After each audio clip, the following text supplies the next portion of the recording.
Guys, so a few months ago, if you remember, I had informed you that HCPC had started its online consultation to identify what were the different types of English language tests that international graduates or international applicants would be using in order to apply for HCPC. Well, the results are finally out, and in today's video, I will be sharing it with all of you. But for those of y'all who do not know me, my name is Nikita and I make videos about coming to the UK, working as a healthcare professional, clearing your HCPC registration, and landing those jobs. And if any of this is of interest to you, do not forget to drop me a subscribe on YouTube, but also follow me on Instagram. My handle is Physiotherapy in UK. So let's get into the details of this video. Without wasting any more time, we are on the HCPC website and I will share my screen here so that you can see what I am talking about. But also remember that I will be putting the link down for this exact web page in the description below, so don't forget to check it out by yourselves. But as you can see right there, this is the update on our English language requirements. Now this was published on the 12th of June 2024, so that's just slightly over a month ago. And as you can see, this was published by Tom Miller, who is the policy manager for HCPC. They've gone on to say that the changes they propose would apply to new applicants using the international route to join the register and will not change the level of English language proficiency they require. Instead, the changes would revise the types of evidence we accept as proof of the applicant's English language proficiency. So now, just what this statement means for a lot of y'all is that the current standards for HCPC registration, whether it's IELTS scores or TOEFL scores, are going to stay the same, and this is not going to get altered in the next few months or even once these rules come into action. What is going to happen though is that they're going to change the ways they view how the English language requirements are going to be assessed in the HCPC application. Now, if any of y'all are confused about what is the current system, what is the passing scores that you need in order to apply for your HCPC registration, or any more information related to IELTS, please do not forget to check out this video, which is an updated video that was created a few weeks ago, because it will give you all of the information you need and so much more. And I'll again leave the link for that somewhere above, but also in the description below, so don't forget to check that out if you are somebody who's planning to apply for HCPC in the next few months.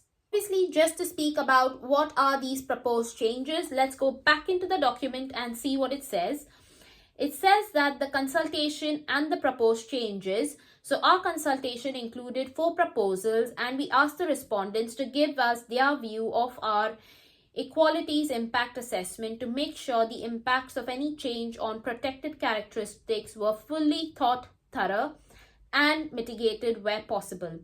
So the first proposal is that we will not accept self-declaration of English as the first language as evidence of proficiency. Now, I think this statement is going to go a long way, especially to help clarify what are some of the English language requirements. Now, again, like I've said before, if you've checked any of my previous videos about IELTS and English language requirements for HCPC registration, you would know that I recommend obviously giving your IELTS if you are from any of the countries from Asia really, which is India, Pakistan, Bangladesh, etc. But I know so many YouTubers out there, so many agencies have been claiming that you can get your HCPC registration without giving IELTS, without giving any other English language test based on your medium of instruction being English. Now, what is the medium of instruction being English? It is just a letter that is provided by your university which states that you've completed your bachelor's degree in English.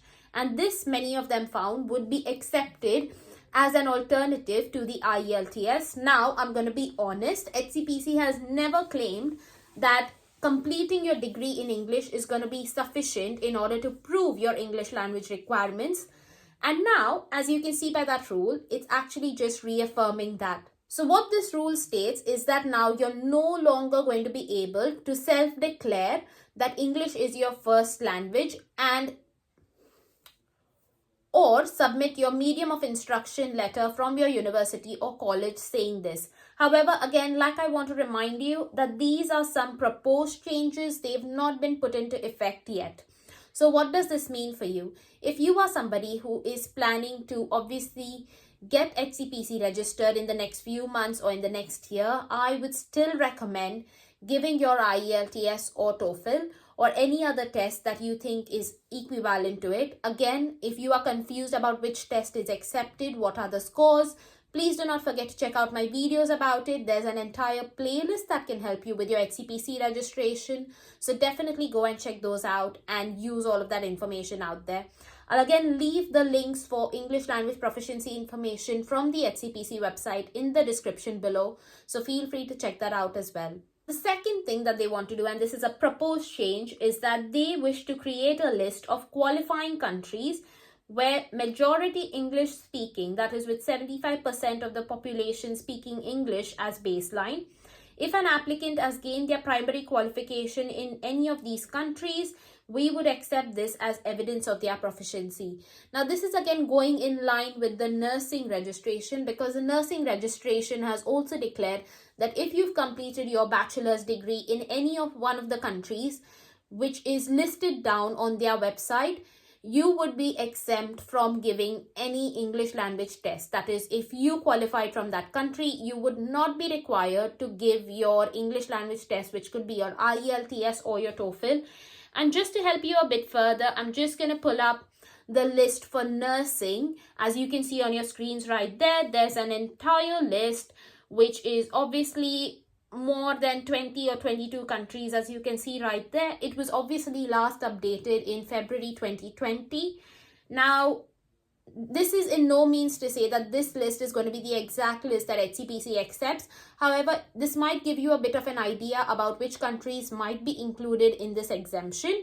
I'll again leave the link for this list in the description below so that you know what it is.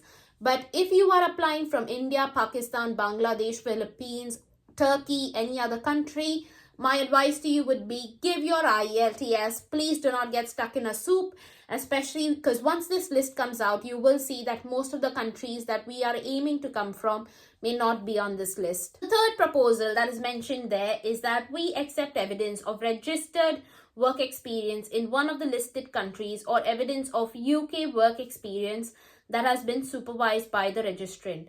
Now again, it just says that obviously if you need to get your HCPC registration, you need to have some experience of working within that profession. It can again be work experience that you've gained back in your home countries, or it could be UK work experience that is supervised by a registrant. That just means that obviously if you are being shadowed in a clinic or you're having an observership, all of that wonderful experience will be counted towards your work experience. Now, I can't emphasize how important it is that you understand why this professional work experience is important.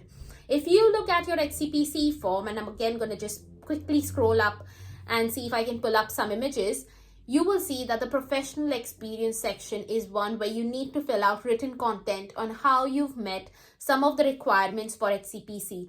I've again made several videos about that. I will link them somewhere above for your information. But if you are struggling with this section, don't know what is meant to go into this section, please feel free to book a one-to-one session with me.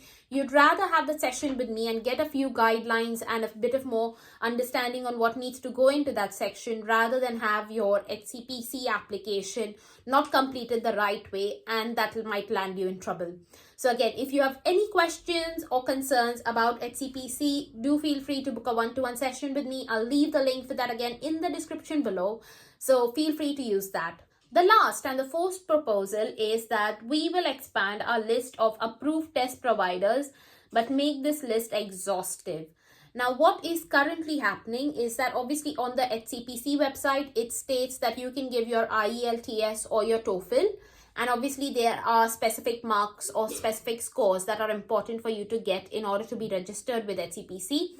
However, they've also said that if you have another test, such as, maybe your OET or maybe PTE, they are willing to accept it, provided you submit a letter or a certificate stating what is the equivalent of that particular score as compared to the IELTS or the TOEFL. So what this proposal is now going on to say is that they are hoping to expand the list of approved test providers, but make this list exhaustive. So that just means that once they've updated it, gone through all of the tests, they will have a clear recommendation on what are the tests that they expect international applicants to be using. and that list is exhaustive. So once that list is out, you could only give one of those tests to prove your English language requirements. And if you are going to give any other test, that would not be counted towards your English language proficiency for your HCPC registration. Let's talk about when are these changes going to come in effect. So obviously for any of y'all making your applications this month or in the next month, I would suggest to not be concerned. These recommendations and proposals have not yet been brought into action, so it should highly unlikely not affect you. But as you can see on your screens right there, it says that we expect to bring these proposals into force in either late 2024 or early 2025, and will make sure we can provide information to applicants and other stakeholders as early as we can. So all of these changes are going to come during maybe the last quarter of 2024 and in the starting or the early 2025.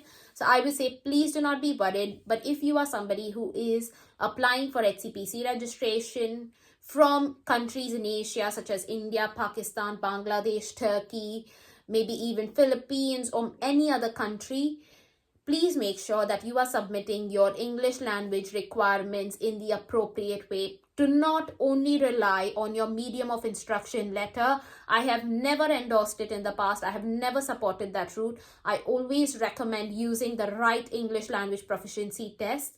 And I hope that you will follow my advice. But again, if you have any questions about it, leave them as comments and I will try to get back to them. Hope you found this video useful, guys. And if you did, give it a big thumbs up. Take care.